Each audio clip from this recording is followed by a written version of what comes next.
Asia cup T20 tournament है। Super 4 मरहले में पाकिस्तान और श्रीलंका का मैच था। पाकिस्तान ने मैच जीत लिया है, लेकिन कन्विंसिंगली जीता है, बड़े आसानी से जीता है। जीतना चाहिए था लेकिन ऐसा नहीं हुआ। नहीं, मैं यही कह रहा हूँ ना, जीतना चाहिए था लेकिन नहीं जीत पाए पाकिस्तानी टीम। और बॉलिंग पाकिस्तान की अच्छी रही, लेकिन बैटिंग फिर भी मैच हार गए, जीत गए। मैच जीत गए, लेकिन हम उस तरह नहीं जीते ना, इतना कम स्कोर था। हारते तब तुम्हें बुरा लगता है, लेकिन है ना ऐसा। कुछ खुश नहीं है, ये खुश कैसे होगा? अच्छा जी, तो सीनियर स्पोर्ट्स जर्नलिस्ट नुमान नियाज ने हमें ज्वाइन किया। नुमान भाई से जान लेते हैं कि भाई कैसे जीता है, क्या वो मुतमईन है कि ऐसी परफॉर्मेंस पे आगे इंडिया से हम जीत सकते हैं, या इवन बांग्लादेश हमें टफ टाइम देगा? नुमान भाई अस्सलाम वालेकुम, गुड मॉर्निंग, कैसे हैं आप? गुड मॉर्निंग वालेकुम जी, खैरियत से, ठीक ठाक। Nadia, I hope you are well ji. एक मॉर्निंग स्माइल ही दे रहे नुमान भाई, एक मॉर्निंग स्माइल ही दे रहे। ये हुई ना बात, थैंक यू। वैसे भी मैच जीते हैं, लेकिन सब सैड क्यों है? मैच जीते हैं फिर भी सैड हैं आप लोग, क्या वजह है? इस पाकिस्तान टीम ने सारी स्माइलें ले गया बस। अच्छा, एनीवेज, जी आपने सवाल पूछा। इंडिया के अगेंस्ट हमने टीम कॉम्बिनेशन में कुछ अजीबोगरीब हरकत की थी और एक अजीब सी टीम कहलाई थी। बिल्कुल। और जो हमें ये कहा गया था कि हमने बाबर आजम को, मोहम्मद रिजवान को इसलिए ड्रॉप किया क्योंकि उनका टेम्पलेट जो है मॉडर्न क्रिकेट के मुताबिक नहीं था और उनके स्ट्राइक रेट्स अच्छे नहीं थे। तो सलमान अली आगा जो पाकिस्तान के कप्तान हैं, उनका इस एशिया कप में स्ट्राइक रेट जो है वो 82 का है, और जो उनका करियर स्ट्राइक रेट है वो 111 का है। और जब उन्हें कप्तान बनाया गया था तो वो 82 का था। और जो लड़का हसन नवाज, जिसका इंटरनेशनल क्रिकेट में 22 मैचों में स्ट्राइक रेट 158 प्लस है और जिसका करियर स्ट्राइक रेट 143 है, उसको हमने ड्रॉप कर दिया। और इंडिया के अगेंस्ट मोहम्मद हारिस, जिसका स्ट्राइक रेट 137 है, उसको बॉल भी नहीं चखाई। और शाहीन अफरीदी, जिसका 2 मैचों में इंडिया से पहले 207 और 208 का स्ट्राइक रेट था, उसको मैंने पिंच हिटर नहीं भेजा। खैर, ये तो हो गई सारी चीजें। आपके माइक हसन ने कहा कि मोहम्मद नवाज जो हैं वो दुनिया के वाइट बॉल के बेहतरीन स्पिनर हैं, उनको इंडिया के अगेंस्ट एक बॉल नहीं कराई। चलिए, ये भी हो गया। अच्छा, आपने साइम अयूब को कहा जी कि वो बॉलिंग कर रहा है, आउट कर रहा है, उसको पावर प्ले में करवाया इंडिया के अगेंस्ट। साथ आपने इब्रार को पावर प्ले में करवा दिया, जो कि अजीबोगरीब हरकत थी, और उन्होंने 8 ओवरों में 77 रन दे दिए। ठीक है, अब कल के मैच पे आते हैं। जो आपने कहा 133 में जो आउट किया, टॉस जीत के खिलाया अबू धाबी में, that was a very good decision. और शाहिनशाह आफरीदी, जो खैर लग तो ये रहा था जोर लगा रहे हैं इंडिया के अगेंस्ट भी, लेकिन यहाँ पे उन्होंने आगे रखी अपनी लेंथ, जो उनकी स्ट्रेंथ है, और वहां से उन्होंने जो ऊपर से प्रथम निसांगा को आउट किया और कौशल मेंडेस को, दैट वाज इट। क्योंकि जब आप पहले 3 ओवरों में 2 आउट कर देते हैं, दूसरी टीम प्रेशर में आ जाती है। उसके बाद कपिंडो मेंडेस ने खेलने की तो अच्छी कोशिश की, बट इब्रार वाज अस्टाउंडिंग। शायद माइक हैसन भूल गए थे कि Ibrar is probably one of the best white ball spinners in the world. उसने कल भी 9 रन गालिबन दिए या 8 रन दिए, 4 ओवर में 8 रन दिए और 1 आउट किया। सो हुसैन तलत बहुत क्रिटिसाइज हुए, लेकिन इंडिया के अगेंस्ट हुसैन को क्रिटिसिज्म इसलिए नहीं बनता था कि जिस पोजीशन में उनको भेजा गया था, जिसमें का फ्लो था, और पाकिस्तान के 92 रन थे 10 ओवर्स में, तो वो गलत था। Because he is basically a rotator of the strike, एक सीजन प्रॉपर बैट्समैन है मिडल ऑर्डर का। कल उसने आपको दिखाया, जब उसका टाइम था, उसको रोल आया, तो वो आपकी इनिंग्स को एंकर भी किया, रोटेट ऑफ स्ट्राइक भी किया और कमाल खेला। अच्छा, एक मुझे तशनगी रह जाएगी मोहम्मद नवाज की, क्योंकि मैं नवाज को बचपन से फॉलो कर, उसके बचपन से फॉलो करता हूँ। दैट वाज पिंडी का प्लेयर, बेसिकली बैट्समैन था। वो इतना खूबसूरत हिटें मारता है। इंडिया के अगेंस्ट 19 गेंदों में नॉट आउट खेल गया, लेकिन कल आप देखिए उसने शमीरा को 3 छक्के 2 ओवरों में मार दिए। सो दैट इज उसका practical run, that is Nawaz actually. अब यहाँ पे एक बात बड़ी clear to take home message जो है वो ये है कि जो लड़के तगड़ी फर्स्ट क्लास क्रिकेट खेल के, रगड़ा खा के आए हुए हैं, कल उन्होंने ही आपकी टीम को एंकर करके मैच जिता दिया। वरना जो हम चीते थे खेले बगैर जो खेलते हैं, उनकी हालत आप देख लें क्या होती है। बिल्कुल, हालांकि नवाज ने बॉलिंग भी नहीं कराई। और अब मुझे बताएं, दोनों नवाज में से कौन सा नवाज है? एक चीज मैं ये भूल रहा हूँ कि देखिए, 2 wrongs never make a right। ऐसे लगा कल जो डिसीजंस लिए, हालांकि कल सलमान आगा की कप्तानी थोड़ी बेहतर थी, पर मुझे ऐसे लगा है कि they were the prisoner of their own decisions. Because आपने फिर गलती की, या तो नवाज अनफिट है तो बता दें, ठीक है, अनफिट है तो एज बैट्समैन खेल रहा है, ये भी एक स्ट्रेंज चीज है। सो दैट इज अनदर क्वेश्चन। अब आप पूछिए। मैं ये कह रहा हूँ कि नवाज ने बॉलिंग नहीं कराई, और वो जो दुबे 1-2 ओवर निकाल गया ना, तो उसकी वजह से शायद पाकिस्तान ने अपनी स्ट्रेटजी चेंज की है कि भाई यहाँ से अगर दुबे खेल देता है और वो मीडियम सा एक मीडियोकर सा बॉलर है, तो चले हम हुसैन तलत को मौका देते हैं, वो भी क्लिक कर गया। फनी गेम है वैसे क्रिकेट ये बात आप क्या मानेंगे पता नहीं कि जिस पर तनकीद हो रही थी वो बेचारा हुसैन तलत भी विकेट्स ले गया। उसने तनकीद अच्छा, लेकिन मुझे गलत बताया होती है, हसन वो नवाज खुद और नहीं आया। अब हसन नवाज और मोहम्मद नवाज और हुसैन तलत में कौन आप समझ रहे हैं कि किसको मौका मिलेगा? देखिए आपको ना मुझे एक और प्रॉब्लम ये हुआ है कि आपने विकेट कीपर डेवलप ही नहीं किया और मोहम्मद हारिस इंटरनेशनल क्रिकेट के लिए रेडी नहीं है। वो वन डायमेंशनल स्लॉगिंग करता है, नॉट इवन पावर हिटिंग। अब आप उसको ले गए, अच्छा अब आप उसको ले गए एज ए पावर हिटर। सो अब एक ही चांस है।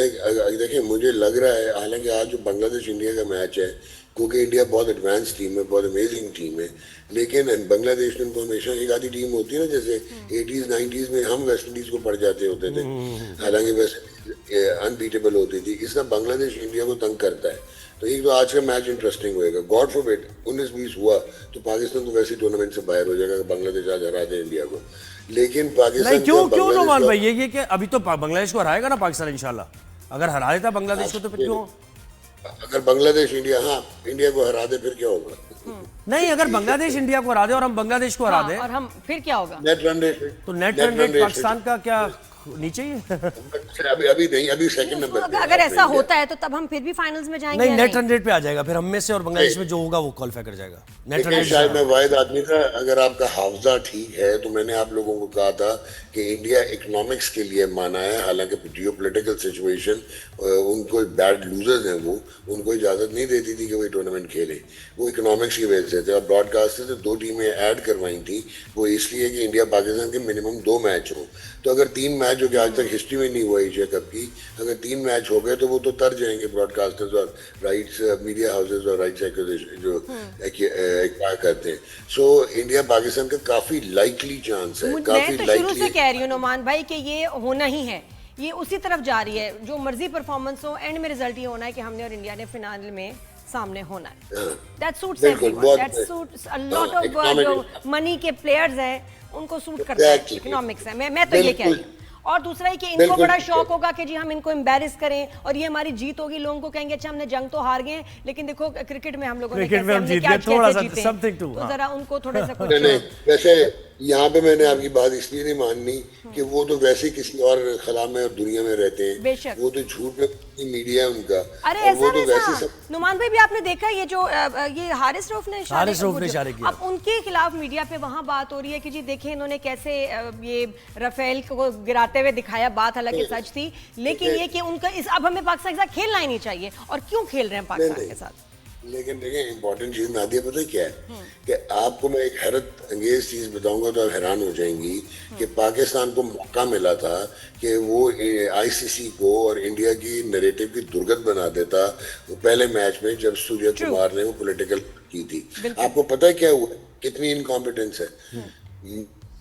बंद कर दिया, ठीक है, उनको पता ही नहीं लगा कि सूर्य कुमार क्या कह गया। एंड बाय द टाइम जब पता लगा वो प्रोटेस्ट कर ही नहीं पाए प्रोटेस्ट। बिल्कुल ऐसे ही तो हमारा पुराना है। खासा रहा अगर है, आप- हमारा खासा अगर रहा है आप इंजमाम protest- से लेके, और ये वो रूल्स नहीं पता होते, कुछ भी नहीं होता, ये तो हमारा है खासा। अगर आप प्रोटेस्ट कर देते तो आईसीसी फंस जाता। अगर उसने इजाजत दी थी तो अपने लॉज को अच्छा कॉन्ट्रावीन किया नोमान था भाई, एक प्योर क्रिकेटिंग उसमें मैं बात, ये जो साहबजादा फरहान है, ये इसकी टाइम क्यों नहीं हो रही बॉल? छक्का तो खैर मार रहा है, ये क्यों नहीं हो रही? पिछले मैच में भी नहीं कर सका वो, हालांकि उसने 50 मार दी, इस मैच में भी। आपने ऑब्जर्व किया ना ये बात? नहीं, मैं आपको बल्कि ये कहूंगा कि साहबजादा फरहान शायद वन ऑफ द फ्यू है जो मेरिट में पाकिस्तान टीम में सिलेक्ट हुआ है after performing incredibly for the last 3 और 4 सीजंस। अच्छा तगड़ा प्लेयर है। पहले तो उसके साथ ये हो रहा था कि साइम अयूब जल्दी आउट हो जाता था, तो जो साहबजादा की गेम है वो कर खेल नहीं पा रहा था, उसको डीप जाने के चक्कर में स्ट्राइक रेट्स के इशू आते थे। इंडिया के अगेंस्ट उस दिन एक सिर्फ हेल्थ अंगेज चीज़ हुई, पहले 10 ओवर ब्रिलियंट खेला, लेकिन जिस वक्त वो आउट हुआ है साइम, और उसके बाद वो आया था गालिबन नवाज से पहले कौन आया था, हुसैन तलत। जी जी। तो वहाँ पे इसने वो जस्टिफाई नहीं होता था जो 2 ओवरों में एक गेंद खेला और 5 रन किए 6 गेंदों पे 17 हुई पार्टनरशिप, तो दैट वाज नॉट ऑन। लेकिन कल भी अगर आप देखें वो बेहतर खेला। ये जो पिचेस है ना, जो आप टाइमिंग की बात कर रहे हैं, वो आपको इसलिए इल्यूजन लग होता है क्योंकि ये पिचेस पे बॉल उस तरह कैरी नहीं होता पटाखे की तरह, और ये जो है ना बेसिकली उस तरह के टाइमर्स नहीं है जो आप शायद अभिषेक शर्मा को देख रहे हैं। इनकी बिल्कुल techniques बिल्कुल। वो प्रोसेस ड्रिवन है। यहाँ आप शुभन गिल को देख रहे हैं, वो साइंटिफिक बायोमैकेनिकली और वो साइंटिफिक साइंस ड्रिवन है, उनकी ट्रेनिंग फर्क है। But as personally I feel Fakhar जो है वो आजकल शायद इंजरी है, जो भी है वो फखर नहीं रहा जो फखर था। सो आई पर्सनली फील सरदार फरहान तो इस लाइनअप में बेस्ट बैट्समैन है इस वक्त आपका। तो मुझे पता है इंडिया और बांग्लादेश में कितने % चांस, आपने और 50-50 चांस है? कौन सी आपकी फेवरेट टीम है, आपको लगता है कि ये जीतेगी? That will be 65-35. India is still 65, but Bangladesh can.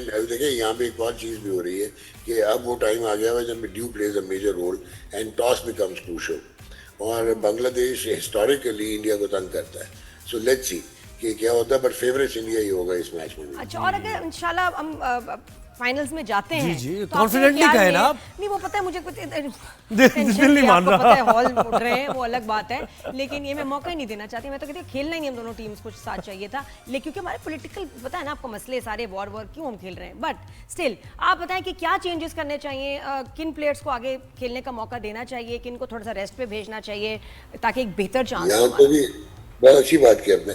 अगर हम फाइनल खेलते हैं, एक तो आपको जेहन में ये रखें कि अगर हमें नवाज को बॉलिंग करवानी है, ठीक है, ये जो पुराना दकियानूसी कॉन्सेप्ट है ना कि लेफ्ट हैंडेड बैट्समैन को खब्बा बॉलिंग नहीं करता, वो पुरानी क्रिकेट थी। आप आज यहाँ पे खुद करो, ऑफ स्पिन करो, अपनी प्लेस कैसे जस्टिफाई कर रहा है? Salman Agha should be dropped actually technically, but is a कप्तान तो उसकी वजह से बैलेंस खराब हो रहा है। He doesn't belong to T20 cricket. अब आपको एक तो फ़हीम अशरफ में कॉन्फिडेंस करके अगर उसी को खिलाना है तो आपको फास्ट बॉलिंग जो है इंडिया के अगेंस्ट वो ऊपर से शाहीन से और फ़हीम से करवानी पड़ेगी। पावर प्ले में आप नहीं यूज़ कर पाएंगे। साइम को आपको ड्रॉप करना पड़ेगा और हसन नवाज को आपको लेके आना पड़ेगा। फिल वक्त आप इतना करें, बहुत दिलेर अगर डिसीजन लेना है तो साहबजादा फरहान से विकेट कीपिंग करवाएं। चले, यानी ये बात सामने आ गई कि आप ये समझते हैं कि साइम को ड्रॉप करके हसन नवाज हुआ। बहुत शुक्रिया नुमान भाई, आपने वक्त दिया हमें।